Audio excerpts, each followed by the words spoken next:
حضور صلی اللہ علیہ وآلہ وسلم نے فرمایا کہ جب تم میں سے کوئی شخص روزہ افطار کرے تو کھجور سے افطار کرے، کیونکہ وہ برکت ہے۔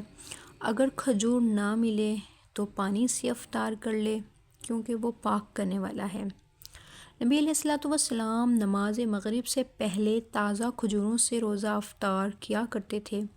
اگر تازہ کھجوریں نہ ہوتیں تو خشک خرما کے چند دانوں سے روزہ افطار کیا کرتے تھے۔ اگر وہ بھی میسر نہ آتی تھیں تو پانی کے چند گھونٹ پی لیتے تھے۔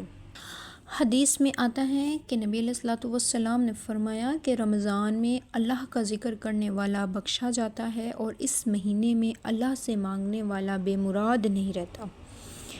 ایک اور حدیث میں آپ علیہ الصلوۃ والسلام نے فرمایا، بے شک رمضان کے ہر دن رات میں اللہ کی جانب سے بہت سے لوگ دوزخ سے آزاد کیے جاتے ہیں، اور ہر مسلمان کی دن رات میں ایک دعا قبول ہوتی ہے۔